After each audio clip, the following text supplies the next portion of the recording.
So, hi everyone, I am your science coach Urvi Rupani. Welcome to Eduveda classes.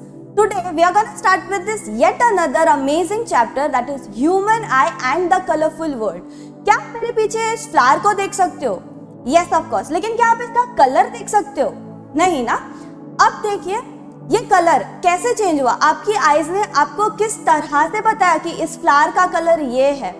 आपकी आंखों में ऐसे कौन से कंपोनेंट्स हैं जो आपको वो ऑब्जेक्ट का कलर, उसका शेप या चीजें आइडेंटिफाई करवाने में हेल्प करता है. क्या नोटिस किया है कि एटमॉस्फेयर में जब धीरे धीरे हल्की हल्की बारिश होती है, so there is a formation of a rainbow. ये रेनबो किस तरह से फॉर्म हुआ, या हमारे एटमॉस्फेयर में ऐसे कौन से मॉलिक्यूल्स है जो ये रेनबो फॉर्म करवाने में हेल्प करते हैं. क्या कभी सोचा है कि जब हम आसमान में चमकते हुए तारे देखते हैं, हमें चमकता हुआ प्लैनेट क्यों नहीं दिखाई देता? The answer to all these questions lies in this beautiful chapter, that is the human eye and colorful world. So make sure you guys stay tuned till the end of this video and score maximum marks to the questions that are asked in your board exams. Also, अगर आपको हमारी ये video पसंद आती है तो इसे like, comment और शेयर करना ना भूलें और हमारे चैनल को सब्सक्राइब जरूर कीजिए.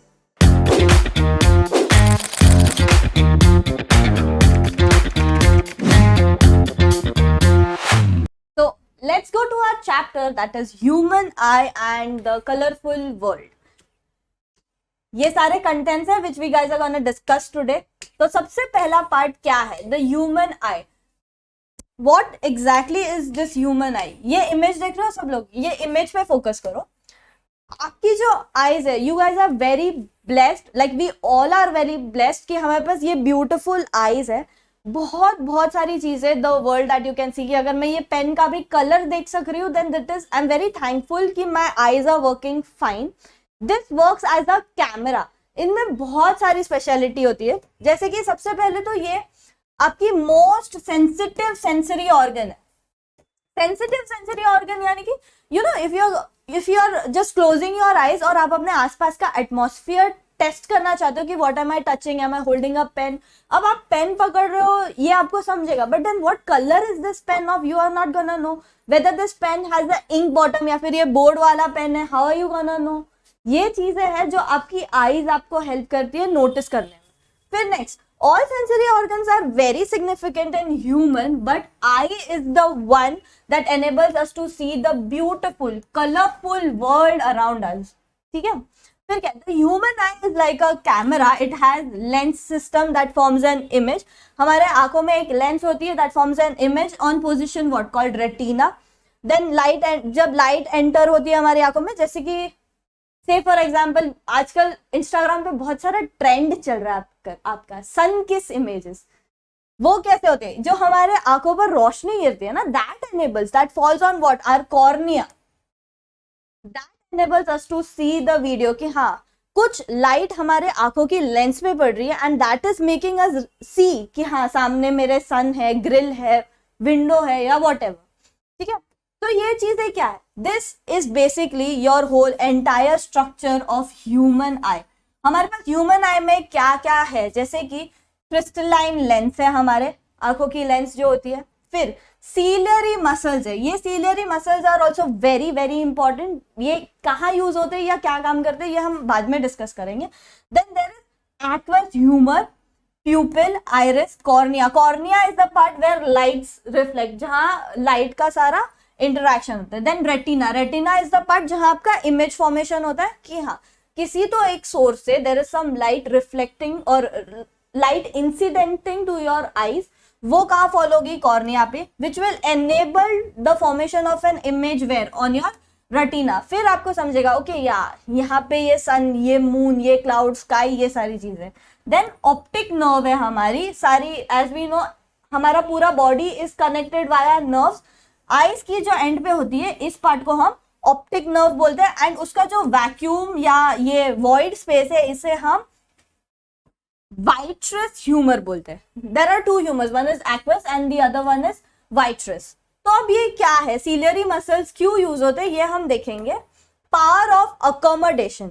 ये पावर ऑफ अकोमोडेशन क्या चीज है, जब ना whenever you are viewing an image, say for example अब ये image is at this pen is at some distant to me, तो मुझे ये देखने के लिए ना I don't have to strain my eyes, मेरी आंखें रिलैक्स्ड है and I can see it very well कि हाँ ये ऑब्जेक्ट मेरे आईज से इतने लेवल पे। तो जब मेरी आईज रिलैक्स्ड है, व्हाट इट सेज कि मेरे सीलियरी मसल्स रिलैक्स्ड है, तो ये मसल्स जब रिलैक्स्ड होते हैं ना,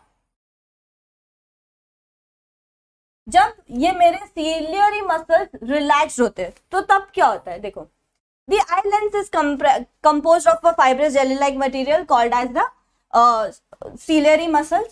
फिर वो क्या होता है, the change in the curvature of the eye lens thus it changes the focal length। क्या हो गया, when the ciliary, the ability of the lens to change its focal length, जब भी मेरे मसल्स आर रिलैक्स, जैसे कि मैंने बताया कि ये एक ऑब्जेक्ट है, वो मुझसे कुछ डिस्टेंस पे है, but I can see it with my normal eye, मुझे उसके कंस्ट्रेन कॉन्ट्रैक्ट कुछ भी करने की जरूरत नहीं है, I can just view it relaxedly. तो जब मेरे सीलियरी मसल्स रिलैक्स्ड है, that time my lens are thin. तो ये क्या हो गया, दस द फोकल लेंथ इंक्रीजेस। जब मेरे लेंस कहाँ थे हमारी आंखों में, यहाँ पे, ये रहा मेरा क्रिस्टलाइन लेंस। जब मेरे सीलियरी मसल्स रिलैक्स्ड है, मेरे लेंस पे भी कोई स्ट्रेन नहीं आ रहा है, so they are thin in resting position which is enabling me to see the objects जो मुझसे थोड़ी दूरी पर है। इस तरह का एडजस्टमेंट, या सपोज ये एक पेन मैं यहाँ रख रही हूँ मेरे वेरी क्लोज, तो I have to strain my eyes, इतनी क्लोज चीजें देखने के लिए आई हैव टू स्ट्रेन मेरी आईज को, मुझे कॉन्ट्रैक्ट करना पड़ता है। तो ये पार्ट जब हमारे सीलियरी मसल्स कॉन्ट्रैक्ट होते हैं या दे आर कंप्रेस्ड, तो हमारे लेंस ना तभी थिक हो जाते हैं, थिक होते हैं, but it is enabling me to see this pen so close to me. ये टाइप का एडजस्टमेंट जहां पे लेंस थिन या थिक होते हैं, सो दैट आप अपने ऑब्जेक्ट्स दूर से या नजदीक से देख सको, उस तरह की चीजों को हम पावर ऑफ अकोमोडेशन कहते हैं। That is very well adjusted या very beautiful feature of our eye. एक नॉर्मल ह्यूमन जैसे कि हम और आप, हम किसी भी चीज या किसी भी ऑब्जेक्ट को बहुत अच्छे से लाइक रिलैक्स्ड वे में देख सकते हैं। The closest it gets is 25 centimetres, मतलब मैं नजदीक यहाँ होगा, then I have to strain my eyes, but if it is at like say 25 centimetres I can see it easily. मुझे आंखों को स्ट्रेन या कंप्रेस या कंस्ट्रेन कुछ भी नहीं करने की जरूरत है, I can see it very easily. ठीक है, फिर हम आगे बढ़ते हैं हमारे नेक्स्ट पार्ट की तरफ कि defects of vision and their correction, कि हमारे विजन में क्या क्या डिफेक्ट्स हो सकते हैं और उसको हम करेक्ट किस तरह से कर सकते हैं। सबसे पहले तो हमारे विजन में there are 3 types of defects, myopia, hypermetropia and presbyopia. अब ये सारी चीजें क्या है, इंग्लिश वर्ड्स इतने सारे क्या है, ये हम देखते हैं। चलो, सबसे पहला myopia. Myopia is known as the nearsightedness. Nearsightedness यानी a person with myopia can see the objects clearly, nearby objects clearly, but cannot see the distant objects. मतलब जो पास का है, say for example 25 सेंटीमीटर्स ये दिख रहा है, 30 सेंटीमीटर्स दिख रहा है, ये डिस्टेंस है उस डिस्टेंस तक का दिख रहा है, बट यही डिस्टेंस से 2-3 बिल्डिंग छोड़ के या एक बिल्डिंग छोड़ के आई कैन नॉट सी, दूर की नजर कमजोर है मेरी। उस टाइप के पर्सन को हम मायोपिक या मायोपिया पोजेसिंग पर्सन कहते हैं। ठीक है, उसका हम करेक्शन कैसे कर सकते हैं? This defect can be corrected by using concave lens. ठीक है, जैसे कि यहाँ पे a far point of a myopic eye, ये है हमारा far point of a myopic, ये आंख है यहाँ से इतने दूर के डिस्टेंस पे, लेकिन ये उन्हें ऑब्जेक्ट ब्लरी या बहुत धुंधली दिखाई देती है, तो इसे हम क्या करेंगे, एक कॉनकेव लेंस लगा देंगे, so the object is clearly visible if you can see in this lines that are marked. ठीक है, फिर आगे बढ़ते हैं हाइपरमेट्रोपिया की तरफ। अब हाइपरमेट्रोपिया क्या है? It is also known as far sightedness, यानी कि a person with hypermetropia can see the distant objects clearly but can not see the near by objects.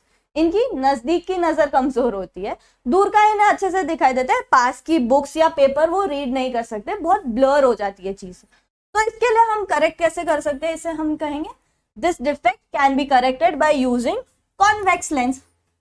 Myopia में कॉनकेव यूज कर दिया, हाइपरमेट्रोपिया में कॉन्वेक्स यूज करेंगे हम। तो if in this diagram if you see कि ये एक पॉइंट है एंड यहाँ से वी आर व्यूइंग, आपको आपका ऑब्जेक्ट नहीं दिखाई देगा because you are a hypermetropic person. लेकिन on the other hand if you gonna use convex lens और मैंने यहाँ पे लेंस फिक्स कर दिया तो आपका व्यूइंग डायमीटर बढ़ जाता है, which makes you easy to view कि मेरे सामने या मेरी कुछ नजदीक जो भी इमेजेस है या जो भी लेटर्स लिखे हैं I can read it very easily. ठीक है, अब थर्ड पार्ट क्या है इसका, प्रेस बायोपिया। प्रेस बायोपिया क्या है, the power of accommodation of I usually decreases with ageing. ये डिफेक्ट नहीं है, इट इज जस्ट ग्रोथ। आप बूढ़े हो रहे हो, you are ageing, you are growing old, इसीलिए ये प्रेस बायोपिया होता है। फिर क्या होता है, for most people the near point gradually recedes away, they find it difficult to see nearby objects comfortably and distinctly without corrective eyeglasses। ठीक है, क्या जैसे if you see all the old people, maximum 80% of the old people के पास क्या होता है, चश्मा। जब भी वो न्यूज़पेपर रीड करते हैं चश्मा लगा के न्यूज़पेपर रीड करते हैं। क्यों? क्योंकि उनकी नजदीकी नजर कमजोर हो जाती है, but that is because of the age. कुछ गलत है उनमें, दे आर जस्ट एजिंग। तो इसे हम कैसे करेक्ट कर सकते हैं? पहले तो इस डिफेक्ट को हम प्रेस बायोपिया कहते हैं, इस तरह के डिफेक्ट को। मायोपिया और प्रेस बायोपिया में, सॉरी, हाइपरमेट्रोपिया और प्रेस बायोपिया में कंफ्यूज मत होना। हाइपरमेट्रोपिया इज अ डिफेक्ट, अगर आपकी नजदीकी नजर कमजोर है then it is a defect, but if आपके दादा दादी या ग्रैंड पेरेंट्स की नजदीकी नजर कमजोर है then it is not a defect, they are just ageing old. ठीक है, it arises to the gradual weakening of ciliary muscles, क्योंकि आपके जो मसल्स है वो कॉन्ट्रैक्ट या रिलैक्स नहीं कर पाते, उनकी एबिलिटी थोड़ी थोड़ी सी डिजेनरेट या डिग्रेड होने लगती है। So diminishing the flexibility of lens, तो power of accommodation of eye तो गया वहां पे। समटाइम्स अ पर्सन में suffer from both myopia and hypermetropia, such a people often require bifocal lenses। अब bifocal lenses क्या है, जिनमें both concave and convex lens दोनों ही इन्वॉल्व होते हैं। ठीक है, it is possible to correct the refractive defects of the lens through surgical interventions। you can correct it by simply wearing the spectacles, और surgical intervention से भी आप उसे correct कर सकते हो। so moving forward with the refraction of light through prism। अब prism तो आप सबने देखा होगा, हमारे हर स्कूल के लैब में होता है, there is this triangular glass slab. उसमें क्या होता है ये हम देखते हैं। ठीक है, the parallel refracting surfaces as in a glass slab, the emergent ray is parallel to the incident ray. अब ये जो प्रिज्म होता है ना, हमारा जो ट्रायंगुलर सर्फेस है वो ग्लास स्लैब से बना होता है। तो उसमें क्या होता है, जो हमारा एमर्जेंट रे है that is parallel to the incidence ray. Say for example, if we are considering a triangular glass prism, उसमें क्या होता है, दो ट्राइंगल होते हैं, टू ट्राइंगुलर बेसेस होते हैं and three rectangular lateral surfaces होते हैं। वो कैसे? Because it is a glass slab. तो आपका if you gonna imagine it in a 3 dimensional structure, तो उसके दो ट्राइंगुलर बेसेस तो हो गए, front and back, but then in the end जो इसके से फॉर एग्जाम्पल ये पार्ट होगा on the back side, this is the rectangular lateral slab जो आपका है, lateral surface। ठीक है, तो इसमें क्या हो गया, these surfaces are inclined to each other, inclined as in they are set at an angle। so the angle between the two lateral surfaces is called the angle of prism। यहाँ पे जैसे कि if you consider this point, ये angle A जो है हमारा, that is the angle between two prism, मतलब two lateral faces of the prism. इस एंगल को हम कहेंगे एंगल ऑफ प्रिज्म। फिर क्या हो जाएगा, फिर the perpendicular shape of the prism makes the emergent ray bend on an angle to the direction of inclined ray. अब जो परपेंडिकुलर शेप है ना हमारे प्रिज्म का, से परपेंडिकुलर एज इन नॉर्मल, तो वो क्या कर देगा, जो हमारा एमर्जेंट रे है which was parallel to the incident ray पहले, it will bend it at an angle that in the direction of incident ray। this angle is called as the angle of deviation। अब यहाँ ये image पे focus करो, ये जो D वाला part दिख रहा है आपको, this particular part is called as the angle of deviation। यहाँ क्या हो रहा है, मेरा जो पैरेलल रे था that is the emergent ray that is being deflected in the direction of what, मेरा incidence ray। तो ये जो डिफ्लेक्शन हुआ है इसको, ये एंगल को हम कहेंगे एंगल ऑफ डेविएशन, ठीक है। Moving forward with the concept of dispersion of white light through the prism और dispersion of lights through the prism. अब क्या होता है प्रिज्म में, the inclined refracting surfaces of glass prism show exciting phenomena, that is the prism has probably split the incident white light into a band of colors। जैसे कि ये image में if you can see, एक आप prism को if you're gonna focus it in front of the sunlight, आपको क्या दिखेगा कि ये एक बीम ऑफ लाइट एंटर कर रहा है, but in return lights refract होके आपको क्या दिख रहा है, बैंड ऑफ लाइट, जिसमें सबसे क्लोज क्या है आपका रेड और सबसे दूर क्या है आपका वायलेट। और ये colours, if you can see these 7 colours, what are these, the colour of the rainbows. Yes, rainbow में कुछ इसी तरह का फिनोमिना होता है, जैसे इस तरह ये जो है पूरा इमेज जहां पे एक लाइट प्रिज्म में एंटर हो रहा है, then they are getting dispersed into variant colours, इस प्रोसेस को हम क्या कहते हैं, डिस्पर्जन, ठीक है। अब रेनबोज में क्या होता है हमारे पास, जैसे कि सपोजिवली यहाँ पे जो रेन ड्रॉप्स होते हैं, हमारे बारिश होती है और धूप निकलती है, जो हमारे रेन ड्रॉप्स होते हैं ना, दे एक्ट एज प्रिज्म, क्योंकि रेन ड्रॉप्स ट्रांसपेरेंट होते हैं, they are like the vibrant source. तो उसमें क्या होता है, जैसे यहाँ से सनलाइट हुआ, ये पानी की बूंद है हमारी, पानी के अंदर refraction, reflection, everything, and then it passes out the band of colour, जो हमने 7 VIBGYOR, this is the acronym for what, rainbow, 7 colors are being reflected, जैसे कि हमने देखा यहाँ पे।